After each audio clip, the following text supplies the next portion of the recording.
Hello friends, welcome back to my channel. और friend, जैसा कि आपको पता है कि मैंने बताया था कि मैथमेटिक्स थर्ड का जो प्रीवियस ईयर क्वेश्चंस है उसका सॉल्यूशन मैं लेके आऊँगा। और बहुत सारे स्टूडेंट ने कमेंट भी किया था कि सर सॉल्यूशन को प्रोवाइड किया जाए, तो मैंने सोचा कि उस पर एक वीडियो बना दिया जाए। और देखिए, आप बारी बारी से जो भी कंसेप्ट है उनको फॉलो कर लीजिए। और जो प्रीवियस ईयर का क्वेश्चन है, अगर आप वो जो क्वेश्चन आया हुआ है उससे रिलेटेड जो थ्योरम है ना, कम से कम आप उतना करके जाइएगा एग्जामिनेशन में, क्योंकि उतने से तो क्वेश्चन कंफर्म है कि आएगा ही आएगा। हो सकता है कि क्वेश्चन सेम ना हो, लेकिन वो मेथड आपका आएगा, उस मेथड से कुछ वैल्यूज़ चेंज कर देगा, उसके अकॉर्डिंग आपको वैल्यू फाइंड आउट करना होगा। तो उसको देख के आपको सारी चीज़ें चलनी है। और प्रॉपर वीडियो हमारा M3 का बना हुआ है, आप उनको चेकआउट कर सकते हैं। तो सबसे पहला आपका क्वेश्चन था न्यूटन रैप्सन मेथड के अकॉर्डिंग, जिसमें आपको वैल्यू दिया था और उसको हमें correct up to 3 decimal places तक सॉल्व करना था। तो इसमें फर्स्ट फंडामेंटल क्या होता है, इसमें हमें x0 फाइंड आउट करना होता है न्यूटन रैप्सन मेथड के अंदर। तो फंक्शन जो दिया रहेगा उसको आप फंक्शन मान लीजिएगा। उसके बाद आप hit and trial rule apply कीजिएगा, जिसमें आप एक बार x को 0 कीजिएगा, एक बार 1 कीजिएगा, एक बार 2 कीजिएगा। तो कहीं ना कहीं पॉजिटिव और निगेटिव के बीच में आपका वैल्यू आना चाहिए। और उसके बाद आप क्या कीजिएगा, x0 को आप यहाँ पे हमने क्या किया, 2 लिया है। आप चाहे तो x0 को 1 भी ले सकते हैं, कोई इसमें बाउंडेशन नहीं है, लेकिन 2 लेना बेनिफिशियल रहेगा ताकि आप रूट तक थोड़ा सा जल्दी पहुँच सके। उसके बाद आप क्या कीजिएगा, फंक्शन में ये 2 का वैल्यू है उसको पुट कीजिएगा, तो आपका क्या आएगा, 4 आएगा। और डेरिवेटिव आप उसका निकालिएगा, जो आपका फंक्शन दिया हुआ है वो आपका 4 × x⁻³ - 1 होगा। तो उसमें आप इस वैल्यू को, ये जो आपका 2 वैल्यू है उसको पुट करेंगे तो आपका 31 आएगा। अब आपको फर्स्ट अप्रोक्सीमेट फाइंड आउट करना है। तो x1 का फॉर्मूला होता है x1 = x0 - f(x0) / f'(x0). आप कुछ नहीं करना है, सिंपल सा वैल्यू को पुट करना है। जब आप वैल्यू को पुट करेंगे तो लगभग 1.8709 आएगा। और ये जो 1.8709 आया है, इसको आप अगेन क्या करेंगे, जो फंक्शन आपका दिया हुआ था x वाला जो फंक्शन, उसमें आप पुट कर दीजिएगा।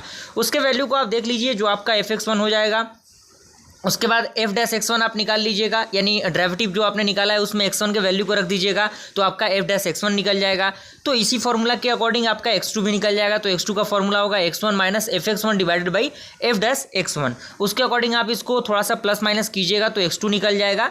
और इस तरह से आप इस प्रोसेस को बढ़ाते रहिएगा तो एक ऐसा पॉइंट आपको मिलेगा जहाँ पे x का वैल्यू क्या होगा, सेम होगा। तो वही पॉइंट आपका क्या होगा, सॉल्यूशन होगा उस चीज़ का। तो वहाँ पे आपको क्या करना है, correct up to 3 decimal places तक लिख देना है। जैसे यहाँ पे सेकंड और थर्ड क्या है आपका, लगभग सेम है। यहाँ पे देखिए सेकंड में आप, थर्ड में आपका क्या आ रहा है, यहाँ पे थर्ड में x का वैल्यू क्या है, 1.8 एंड 555। और सेकंड में आपका वैल्यू क्या है x का, यहाँ पे देखिए, यहाँ पे 1.855। तो यानी 3 डेसिमल प्लेसेस तक ये नंबर क्या है, आपके सेम है। तो यहाँ से आपका ये क्या होगा, फाइनली आंसर हो जाएगा। ओके, तो 1-2 बार आप इसको प्रैक्टिस कर लीजिएगा। अगला क्वेश्चन आपका प्रूफ करना है, जो कि आपका शिफ्टिंग ऑपरेटर जो है आपका, उसमें आपको ये फॉर्मूला पता होना चाहिए, जिसमें आपको पता होना चाहिए कि ये किसका फॉर्मूला होता है। 1 + डेल आपका ई का फॉर्मूला होता है, और 1 - डेल आपका क्या होता है, ई इन्वर्स का फॉर्मूला होता है। तो यहाँ पे ई से इन्वर्स क्या होगा, कैंसिल आउट हो जाएगा। इन्वर्स कहने का मतलब क्या है, ई × 1/e। तो ई से आपका ई कैंसिल आउट हो जाएगा, तो 1 बचेगा। तो 1 को आप क्या कर सकते हैं, सिंपल इस तरह से भी लिख सकते हैं। इसको भी आप सॉल्व करेंगे तो वही आएगा, यानी ई × ई इन्वर्स, वही आपका कहने का मतलब है। तो आपका 1 आ जाएगा, वहाँ से आप उसको प्रूफ कर सकते हैं। अगला क्वेश्चन है आपका, उसको आपको सॉल्व करना है। f(5) के जगह पे इसके वैल्यू को निकालना है। तो सबसे पहले आपको देख लेना है कि क्या ये इंटरवल इक्वल है, यानी इसके बीच का इंटरवल इक्वल आ रहा है। तो यहाँ पे 1 और 2 और 1 में से हम माइनस करेंगे तो क्या आएगा, 1 आएगा। 3 में से 2 को माइनस करेंगे तो 1 आएगा। 4 में से 3 को माइनस करेंगे तो 1 आएगा। लेकिन 3 में से 4 को माइनस करेंगे तो क्या आएगा, 3 आएगा, यानी 7 में से 4 को। तो कहीं ना कहीं ये अनइक्वल इंटरवल है। तो अनइक्वल इंटरवल के लिए हम क्या करते हैं, लैग्रांजेस फार्मूला को अप्लाई करते हैं। तो लैग्रांजेस फार्मूला अप्लाई आप कीजिएगा, तो यहाँ से आप x0, x1, x2, x3, x4 के वैल्यू को फाइंड आउट कीजिएगा। y0, y1, y2, y3, y4 के वैल्यू को फाइंड आउट कीजिएगा। और अनइक्वल के लिए जो लैग्रांजेस का फॉर्मूला होता है y(x) का, वो होता है x - x1, x - x2, x - x3, x - x4। और यहाँ पे मैंने 5 लिख दिया, तो उसको देख के आपको घबराने की जरूरत नहीं है। 5 वाला टर्म आपको रिमूव कर देना है, क्योंकि यहाँ पर 4 टर्म तक ही है। अगर 5 टर्म तक रहता है तो आप इस फॉर्मूला को इजीली अप्लाई कर सकते हैं। यहाँ से आपका इस 5 वाले पोर्शन को हटा देना है, और उसके बाद y0 हो जाएगा। फिर आपको x - x0, x - x2, x - x3, इसी तरह से फॉर्मूला को अप्लाई करना है। आप इस फॉर्मूला को लिख लीजिएगा। और चूंकि हमने वीडियो में अच्छी तरीके से उसको डिस्कस किया हुआ है, तो बस आपको कुछ नहीं करना है, वैल्यू को पुट कर देना है। जहाँ जहाँ आपका x है वहाँ पे 5 के वैल्यू को रख देना है, और उसके अकॉर्डिंग आप x1, x2, y1, y2, y3, z1, z इन सारे वैल्यूज़ को पुट करके सिंपल सा वैल्यू को फाइंड आउट करके उसके प्लस माइनस को अप्लाई करके, रूल को अप्लाई करके और उसके एलसीएम को फाइंड आउट करके आप फाइनली आंसर फाइंड आउट कर सकते हैं। ओके, क्लियर हुआ। कंसेप्ट आपका होना चाहिए, आंसर आए ना आए उससे आपको मतलब नहीं होना चाहिए फ्रेंड। कंसेप्ट आपका बेसिकली क्लियर होगा तो उतना कंसेप्ट अगर होगा क्लियर तो नंबर आपको जरूर मिलेगा।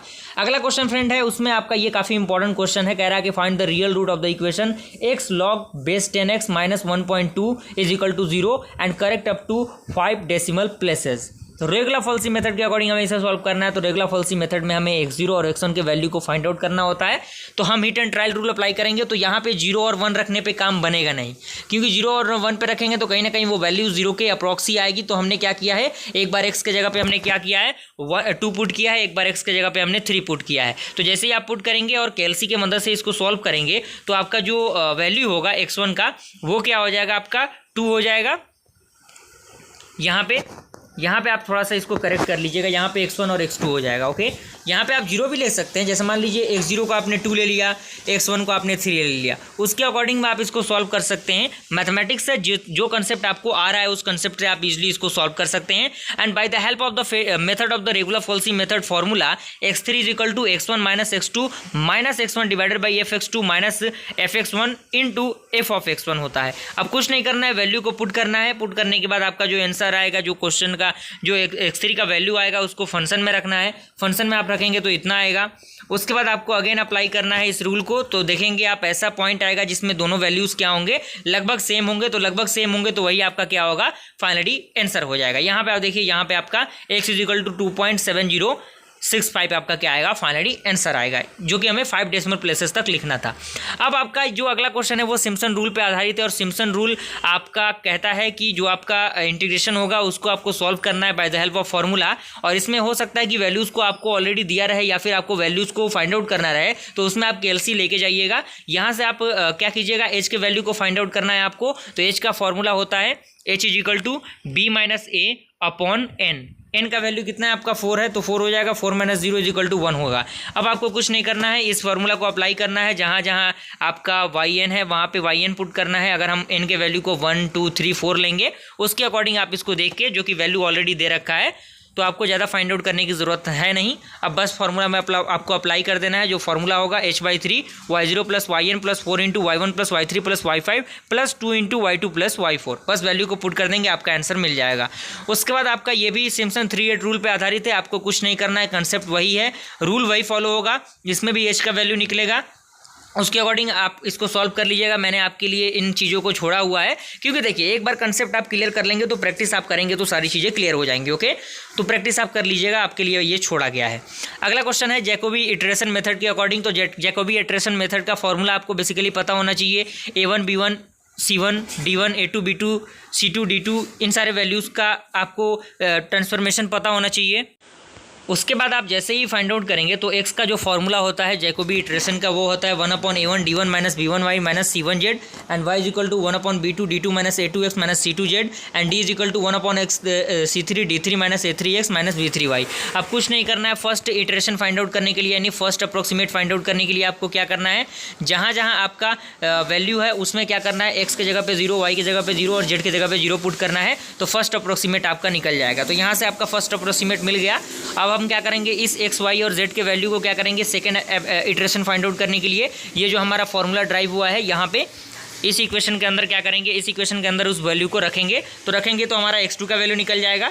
तो आप इस प्रोसेस को अप्लाई करते रहेंगे बारी बारी से। तो ऐसा एक पॉइंट आएगा जहाँ पे x, y और z के वैल्यू क्या होंगे, दो वैल्यू सिमिलर मिलेंगे। तो जो जहाँ से आपका वैल्यू सिमिलर मिलता है तो वहीं पर आपका क्या हो जाएगा, फाइनली आंसर हो जाएगा। ओके, तो यहाँ तक कंप्लीट हुआ। अगला आपका क्वेश्चन ये भी सिम्पसन रूल पे ही आधारित है। तो सिम्पसन वर्ल्ड थर्ड या फिर सिम्पसन 3/8 रूल है, यहाँ पे जो आप अप्लाई करना चाहते हैं अप्लाई कर सकते हैं, जो भी आपको बेहतर लगे। ओके, तो कोई बहुत बड़ी चीज़ है नहीं इसमें। और दूसरा आपका क्वेश्चन है वो है आपका यूलर्स मॉडिफाइड मेथड। और यूलर्स मॉडिफाइड मेथड काफ़ी इंपॉर्टेंट है फ्रेंड। तो मैं आपको रिकमेंड करूंगा कि जो वीडियोस मैंने M3 के लिए बनाए हैं Euler's modified method, Euler's method के अकॉर्डिंग, उन वीडियोस को आप एक बार देखने की कोशिश कीजिएगा, तभी चीज़ें आपकी क्लियर हो जाएंगी। अभी मैं बस आपको सॉल्यूशन प्रोवाइड कर रहा हूँ ताकि चीज़ें आप क्लियर कर पाएँ और अच्छी तरीके से इन चीज़ों को एनालाइज कर पाएँ। ओके, तो आप इस प्रोसेस को 1-2 बार अप्लाई करके देख लीजिएगा। कुछ चीज़ें आपको मिसमैच हो सकती हैं, लेकिन आप उसको करेक्ट करने की कोशिश कीजिएगा फ्रेंड। और क्योंकि वक्त बहुत कम है, मैंने इसको जल्दी में तैयार किया है ताकि आपको कुछ चीज़ें अच्छी तरीके से प्रोवाइड की जाए। और अगला क्वेश्चन रंगी कुटा मेथड पे आधारित है, जो कि आपको फार्मूला के अकॉर्डिंग सॉल्व करना आना चाहिए। तो फार्मूला आपको पता होगा तो आप कोई भी क्वेश्चन के वैल्यू को इजीली फाइंड आउट कर सकते हैं, क्योंकि इसमें बस कॉन्सेप्ट वही है, putting the value getting the result, यानी जैसे ही आप वैल्यू को पुट करेंगे आप उसके रिजल्ट तक पहुंच जाएंगे। अगला क्वेश्चन भी आपका यूलर्स मेथड पे है। तो देखिए यूलर्स मेथड बार बार अप्लाई हो रहा है, Euler's method, Euler's modified method. तो ये सारे मेथड्स क्या है, इंपॉर्टेंट है एग्जामिनेशन में। आप इन मेथड्स को एक बार प्रिपेयर करके ज़रूर जाइएगा, ताकि काफ़ी इंपॉर्टेंट होगा। ये भी आपके लिए छोड़ा गया है, आप इसको प्रैक्टिस कर लीजिएगा। यूलर्स मॉडिफाइड मेथड पे ये आधारित है। और अगला जो क्वेश्चन है वो है आपका लैपलास ट्रांसफॉर्म पे आधारित क्वेश्चन। तो लैपलास ट्रांसफॉर्म का पूरा कंसेप्ट हमने अच्छी तरीके से डिस्कस किया हुआ है, तो आप इसके आंसर को देख सकते हैं, यहाँ पे आपका आंसर हो जाएगा। अगला क्वेश्चन आपका क्या है, ये भी लैपलास ट्रांसफॉर्म इन्वर्स के अकॉर्डिंग है। तो इन्वर्स के लिए हमने कुछ एडिशन को अप्लाई किया है, कुछ सब्सट्रैक्शन को अप्लाई किया है, कुछ रूल को फॉलो किया है। और bye the help of formula, आपको बेसिकली फार्मूला पता होना चाहिए, उसके अकॉर्डिंग आप इसको क्या कर सकते हैं, इजीली सॉल्व कर सकते हैं। अगला क्वेश्चन प्रोबेबिलिटी सी है, जिसमें आपको मीन डिस्ट्रीब्यूशन बाइनोमियल वाला फार्मूला ड्राइव करना आना चाहिए। काफ़ी इंपॉर्टेंट है, हर बार एग्जामिनेशन में पूछा जाता है, तो मे भी चांसेस है कि इस बार भी एग्जामिनेशन में आपके पूछे जाएं। यहाँ तक आइए पूरा प्रोसीजर आपको समझ में आ गया होगा। अगर वीडियो पसंद है तो लाइक जरूर कीजिएगा फ्रेंड्स। मिलते हैं ऐसे इंटरेस्टिंग वीडियो के साथ, तब तक के लिए थैंक यू।